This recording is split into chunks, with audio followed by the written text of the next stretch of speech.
টানা 10 মাস আকাশে থাকতে পারে এই পাখি। প্রায় কখনোই মাটিতে নামে না বন্ধুরা। পৃথিবীতে আল্লাহ তাআলার সৃষ্টি এমন একটি পাখি রয়েছে যে জীবনের বেশিরভাগ সময় একবারও মাটিতে না নেমে কাটিয়ে দিতে পারে। শুনতে অবিশ্বাস্য লাগলেও এটি সত্যি। পাখিটির নাম কমন সুইফট। বিজ্ঞানীরা আধুনিক ট্র্যাকিং প্রযুক্তির মাধ্যমে এই পাখির গতিবিধি পর্যবেক্ষণ করে চমকে গিয়েছিলেন। তারা দেখতে পান একটি কমন সুইফট টানা প্রায় 10 মাস আকাশে কাটিয়ে দিতে পারে, একবারও মাটিতে বা গাছের ডালে না বসে।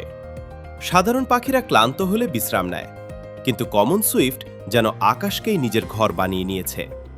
হাজার কিলোমিটার পথ পাড়ি দিয়ে তারা সরাসরি প্রজনন মৌসুমে নিজেদের বাসায় ফিরে আসে। তাহলে প্রশ্ন হলো, এতদিন আকাশে থেকে তারা খায় কি? মজার বিষয় হলো, কমন সুইফট উড়ন্ত অবস্থাতেই খাবার সংগ্রহ করে। বাতাসে ভেসে বেড়ানো ছোট ছোট পোকামাকড় ও মাকড়সাই তাদের প্রধান খাদ্য। বিশেষভাবে তৈরি মুখের সাহায্যে তারা উড়তে উড়তেই শিকার ধরে ফেলে। পানি পান করার পদ্ধতিটাও অবাক করার মতো। তৃষ্ণা পেলে তারা নদী বা জলাশয়ের খুব কাছ দিয়ে নিচু হয়ে উড়ে যায় এবং চলন্ত অবস্থাতেই পানির উপরিভাগ থেকে চঞ্চু দিয়ে পানি তুলে নেয়। কিন্তু সবচেয়ে বড় রহস্য হলো, তারা ঘুমায় কখন? বিজ্ঞানীদের গবেষণায় জানা গেছে, কমন সুইফট আকাশেই ঘুমাতে পারে। রাতে অনেক উঁচুতে উঠে তারা ধীরে ধীরে ভেসে চলতে থাকে। এ সময় তাদের মস্তিষ্কের একটি অংশ বিশ্রাম নেয় আর অন্য অংশ উড়ার নিয়ন্ত্রণ ধরে রাখে।